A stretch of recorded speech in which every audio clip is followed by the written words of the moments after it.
சனிதேவன் ஒவ்வொருவரின் வாழ்க்கையிலும் 7.5 காலம் கர்ம கட்டத்தை கடந்து செல்கிறார்.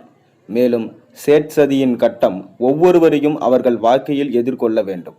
இந்த கதை சனிதேவருக்கும் சிவபெருமானுக்கும் இடையே ஆன கதை.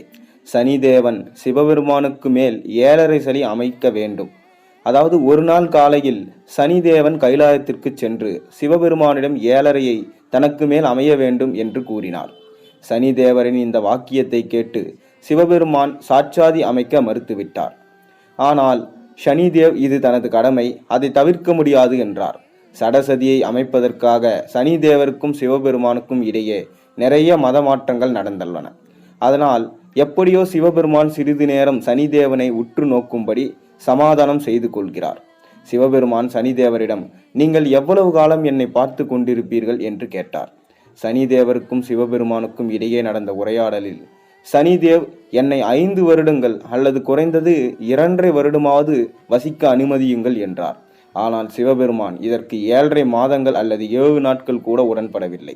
சனிதேவன் தனது குருவான சிவபெருமானிடம் சடேசதியின் கட்டத்தை அவரிடம் இருந்து தவிர்த்து விட்டால் உலகம் அவர் மீது நம்பிக்கை வைக்காது என்று கூறினார். எனவே இறுதியில் சிவபெருமான் தனது சந்திரன் ராசியில் 3 மணி நேரம் 45 நிமிடங்கள் மட்டுமே இருக்க ஒப்புக்கொண்டார். மேலும் இந்த மிகச்சிறிய நேரத்தில் சனிதேவன் அவரை என்ன செய்வார் என்று நினைத்தார். சிவபெருமான் பிராமண ரூபம் எடுத்து கங்கை நதிக்கு சென்று குளித்தால் 3 மணி நேரம் 45 நிமிடங்கள் கழிந்துவிடும் என்று, சனி பகவானின் காலம் அனாவசியமாக முடிந்துவிடும் என்று எண்ணி குளித்தார். ஆனால் கங்கைக்கு செல்லும் வழியில் சிவபெருமான் 2 தர்பூசணிகளை எடுத்து தனது பையில் வைத்திருந்தார். தர்பூசணி விற்பவர் சனிதேவன் சிவபெருமானின் கங்கை நதியின் வழியில் செல்லும் போது சனிதேவரின் நிழல், அதாவது பிராமண உடலில் சிவன் விழுந்தது. திடீரென அவரது மனம் மாறியது. விற்பனையாளர் அவருக்கு 2 தர்பூசணிகளை காட்டினார். சிவபெருமான் அந்த ஜூசி தர்பூசணிகளை கண்டு மிகவும் மகிழ்ச்சி அடைந்தார். அந்த விற்பனையாளர்களிடமிருந்து வாங்கி பையில் வைத்து கொண்டு ஆற்றை நோக்கி சென்றார்.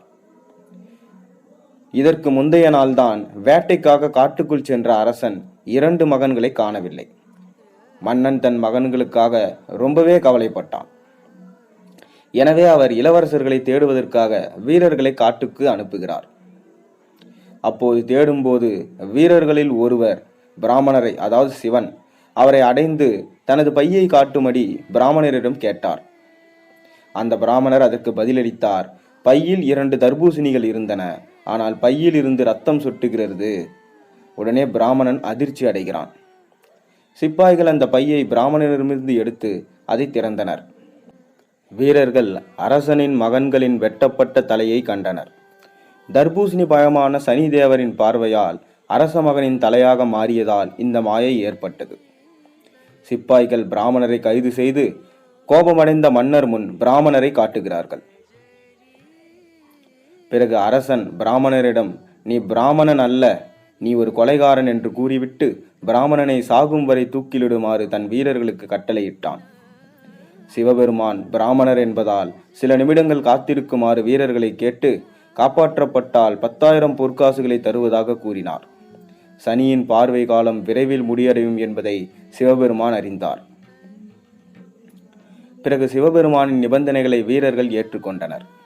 விரைவில் சனிதேவ் பார்க்கும் நேரம் முடிந்தது. அதன் பிறகு 2 ராஜாவின் மகன்கள் மீண்டும் அரச அரண்மனைக்குள் நுழைந்தார்கள். தன் மகன்கள் உயிருடன் திரும்பி வந்து விட்டதால் பிராமணரை தூக்கிலிட வேண்டாம் என்று வீரர்களிடம் அரசன் தூது அனுப்பினான். பிறகு பிராமணன் படை வீரர்களால் அரண்மனைக்கு அழைத்து வரப்பட்டார். மன்னன் அவனுடைய செயலுக்காக மிகவும் வருந்தினான். பிராமணனிடம் மன்னிப்பு கேட்டான். இந்த சம்பவம் அனைத்தும் சனி பகவானின் பார்வையால் நிகழ்கிறது என்று பிராமணன் அரசனிடம் விளக்கினான். அப்போது பிராமணரின் பையை பார்த்த ராஜா அதில் 2 தர்பூசணிகளை கண்டார். மன்னர் பிராமணருக்கு நறுமண குளியல் ஏற்பாடு செய்து அவரை வணங்கி சுவையான உணவு பரிமாறி புதிய ஆடைகளை அளித்து பொற்காசுகளால் பையை நிரப்பினார். இந்த சம்பவத்திற்கு பிறகு சனிதேவன் மீண்டும் சிவபெருமானை அடைந்து அவரிடம் அவருடைய பார்வையின் அனுபவம் என்ன என்று கேட்டார். அதற்கு சிவபெருமான் சனிதேவருக்கு பதிலளித்தார். ஓ சனிதேவ், நீங்கள் 3 மணி நேரம் 45 நிமிடங்கள் மட்டுமே எனது சந்திரன் ராசியில் தங்கியிருப்பது ஒரு சிறந்த அனுபவம்.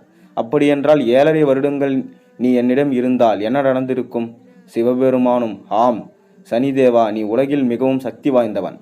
7.5 வருட காலத்தை அனுபவிக்க நேர்ந்ததற்காக சனிதேவன் தனது குருவான சிவனிடம் மன்னிப்பு கேட்கிறார்.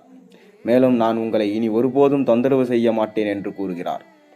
இந்த வார்த்தையை சொன்ன பிறகு சனிதேவ் தனது குருவை வணங்கிவிட்டு தனது சனிலோகத்துக்கு திரும்புகிறார்.